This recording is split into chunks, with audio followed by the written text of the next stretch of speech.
Hello there, amazing person. How are you doing today? I mean, this is the first vlog in 2023 for me, the first chance that we get to talk and spend some time together. So, what have you been up to? It has been 4 weeks now in the new year. I mean, it's a 12th of the year is already gone. Time really flies. So, have you been keeping your New Year's resolutions? I mean, we call it New Year's resolutions, but it's obviously something you can start any given day in any year. So, do you have plans that you want to, push through in this year? How are they going? And I would just like to have better conversations with you. It's like I'm just talking, but we're supposed to be friends. So share with me. Put a comment in a comment box or DM me on Instagram. I don't care. Just talk to me. I love talking to people. With that being said, I hope you're doing well. I have not been well. I got the virus. First time ever since it started in the world. This is the first time I got it. I had 2 shots vaccinated. I had 1 booster shot and I still got sick. So it's still out there. Please stay careful. I'm gonna stay strong. I'm gonna keep sanitizing, washing my hands, and I'm not going to cover my mouth the whole time, but I might start doing it again when I'm in busy places, cause it really sucked being sick and it took a long time to get better. My voice is still not the same. Like right now, I start feeling it that my voice is just getting lower and lower, and at a certain point, it's just gone. But I don't know how long this is going to last. I hope not crazy long, cause I'm getting tired of it. I miss my voice. And also I'm really tired. I'm still extremely tired. I get through maybe a third of the day and then I start getting tired, and then I have to take a nap or just do nothing. I just get a brain fog or I fall asleep. It's one of those two, and I can't. I already got my smell back, so I'm getting there. Needless to say that the 1st of January is definitely not a great day to start with new plans, because the 1st of January is the day that you usually sleep extra because you had a late night, and usually you eat all of the leftovers. So none of that was going to happen on the 1st of January. But I do have some plans that I want to push through in 2023, and I'm going to share them with you. The first of my plans is actually that I want to start selling things. I have a lot of stuff that I buy and never use, or use a couple of times and then push it in the back of my closet. Somewhere in my mind, I'm like, if I don't like it, nobody's gonna like it, so I'm just going to get rid of it. But I'm going to start selling things. If it's something expensive or something that I think other people would appreciate, then I'm going to sell it. And that's what I started to do today. It's the end of January and I just started making the first pictures. I still have to list things, and once I list them, then I'm going to start selling them. All of it. Nothing's going to waste. And I'm going to keep a spreadsheet with everything that I'm selling, and all of the money is going to my savings. So that's the first thing. Second thing that I'm going to do, and I already started, I started on keto again. I was feeling really good when I was doing keto and intermittent fasting. So I'm not eating until 12, and when I eat high fat, low carb, very, very low carb. I'm going to do keto for maybe a couple of months in this year, and then I'll see. But I found this recipe which is so amazingly easy. It's basically cauliflower rice. This is 400 grams. I need 2 packages for 4 portions, and we're adding shrimps. 400 grams of shrimps for 4 portions, and 800 grams cauliflower rice, also for 4 portions. And we're adding this mixture of butter and seasonings. So it's a very, very easy go-to recipe that I'm going to make. It's 4 portions. I do intermittent fasting, so I don't have breakfast. So if I eat this twice a day, I can eat for 2 days. Or if I make another keto recipe, I'll eat this once a day and something different for the other meal of the day. I'm gonna show you my pantry, what I also got for keto. So this drawer is my keto drawer. These are all kind of miracle noodles. Let's see, this one is lasagna. This is my, how do I say this? Not a cheat, but a hack. Yeah, this is my hack. I use these lasagna pieces as sort of pizza. It's definitely not the same, but if you're craving pizza, this will help you. I also have these. These are the same as ramen noodles. They did something really tricky. It says 25 grams is 21 calories, but the package is 75 grams. So 3 times 21 calories is 63 calories. Nobody's going to eat a third of a package of noodles, so 63 calories. And if you're looking at carbs, carbs are, let's see, 6.5 grams. So you're looking at 18 grams carbs, and you're supposed to have 50 carbs on a day when you're doing keto like I'm doing. So this is kind of heavy. This is a treat. I don't eat this every day, maybe once a week. And then you have the standard spaghetti. Where is it? Yeah. This is a spaghetti, like miracle noodles. The package is 200 grams and it's 5 calories per 100 grams, so 10 calories for this whole package. This is definitely a whole meal. And when it comes to carbs, you're at 1.2 grams. So this whole package is 2.4 grams of carbs, which is almost nothing. So when you have this and some protein, fish, meat, tofu, whatever you want, and leafy greens, we're talking spinach, broccoli, stuff like that, that's going to be your meal. And I also got these, and these are a treat. These are buttercups peanut, and they're pretty heavy, but if you're looking for something sweet, this is really going to help you.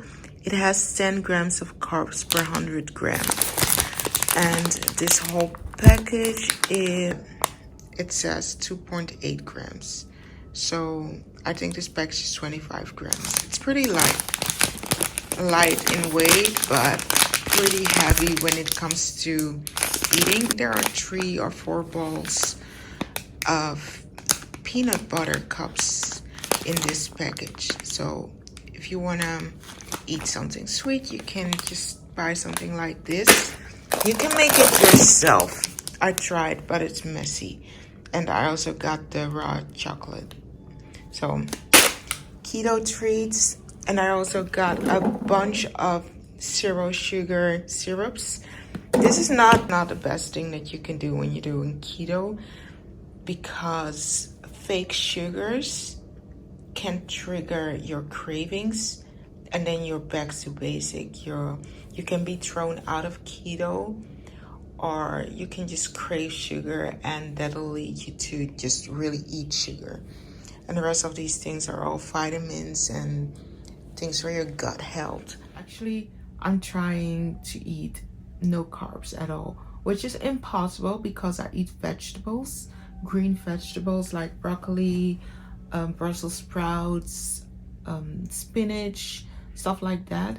I do eat that, and there are carbs in vegetables, so I do eat vegetables. But apart from that, I'm not eating things like rice, potatoes, pizzas, bread, dough, stuff like that. I'm not eating that. I don't know how long I'm gonna stick with it, but I feel really good eating like this.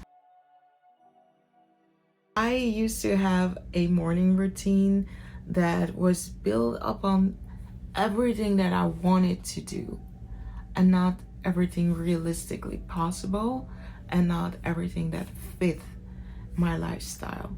So what I'm doing as my morning routine, and I do have a routine, and I love having a routine because a routine keeps me on my toes, and a routine keeps me from just staying in bed all day, not, cleaning myself up before I start work, because I still work from home. So my morning routine is pretty simple. I wake up, I read scripture, I meditate for 10 minutes, I do yoga for 10 minutes, and then I just relax for half an hour. And within that half hour, I take a shower, I just do little things, not work, not just, I just do a couple of little things. And after that half hour, I make up my bed. You're not supposed to make your bed as soon as you wake up, because all of the germs and the night sweat, everything is just lingering in your bed. And if you make your bed, you're closing it all up, and things get even nastier. So you're supposed to air it out. And after an hour or something, I also open the window for a moment. And after everything's aired out, you can make your bed. So yeah, I've been loving that morning routine. It's not half an hour workout. It's not half an hour journaling and stuff like that. I do have a 5-minute journal. It's a journal that I write in every night at the end of the day. And it's a 5-year journal, 5 year, 5 minutes. So you read 5 different years in a page. And this is the first year that I started. So next year I'm going to start all over again, and I'll rotate it for 5 years. And then when the 5 years are over, if all goes well, you're going to read 5 years of what I did on that day, which is pretty cool. So that's what I'm doing. I only journal when I have something to say or to write. I do my gratitude every day, but I'm writing that in my normal agenda. I'm still looking for the perfect agenda with notebook, with journaling inserts, with gratitude inserts, with just everything that I need, but I haven't found it yet. My morning routine consists of just reading scripture and then finding my peace in the morning and trying to feel healthy in the morning. I also drink water. The moment I wake up, I drink water, half a liter. So that's my morning routine, and I'm gonna try and stick to it. I start at 5:30 and I end around 7. And 7 is a stretch because I have all of this time calculated doing nothing, just doing whatever I feel like. Sometimes I read, sometimes I clean up something. It's just every day is a little different, but there is a routine in there. Sounds weird, but it works for me. Stick with me, just 2 more things, okay? I plan on going to work an extra day, to the office actually. So I have been going to the office for 1 day a week, and I'm planning on going to the office 2 days a week. I need that time for meetings. I hate doing meetings when I'm at home. I've noticed that within the last year, whenever there was a hybrid meeting, people would forget everybody at home because there were more people in the office and less people at home. People would actually forget that there were people at home. Sometimes they wouldn't even start the online meeting part. So I'm gonna cramp as much meetings as possible on that extra day that I'm going to work. And then those 3 days that I'm going to be home, I can actually work without having meetings and being on Teams the whole time. Last but not least, I'm getting help. I work full time and I cook every day, I clean every day. I love doing YouTube, but I also love being with people, my friends. I love going to the movies. I love eating out. I hardly ever go out at night, like really spending money in the clubs. And I have a movie card, so if I want to see a movie, it doesn't cost me a lot. If I don't go, I have to pay the card. So I don't spend a lot of money on extras. So I'm going to spend some of my coins getting help. Help me. Please help me. I'm talking about help washing the bedroom, washing the windows, scrubbing the floor, stuff like that. Things that are just too much for me. I mean, I make my bed every day. I vacuum. I mop the floors. I clean surfaces. It feels like I'm constantly cleaning in between. And then I'm not even talking about doing the bedrooms and scrubbing the floors and the extra things, the refrigerator, stuff like that. So I'm gonna get help and I'm willing to pay for it because I'd rather let a professional do it than spend hours upon hours not doing it well myself. That is something that's really going to give me peace of mind. And I realized I forgot one thing. I'm going to read more. I want to read more. I want to read one fiction and one non-fiction every month. And I'm going to keep track of it. I just started my non-fiction book. I had it on my desk for a week now. I have a lot of books in my cabinet. So I am going to read the books in my cabinet. And books that are not really, that interesting, books that just are quick reads, books that are just quick reads. I'm going to just read them once and then bring them to a place, a library, something, I don't know, the place where books go when they're read once. And I am going to start reading my ebooks because I have an e-reader. I have a massive amount of ebooks, so I'm going to start reading them. And hopefully I can get to 24 books in this year. With that being said, these are all of the things on my list for this year. And I hope that I stick to them. I really hope so. It's not a lot. These are little tweaks that are going to make my life better. And I'm going to keep you posted. So stick with me and I will see you very, very, very soon. Bye.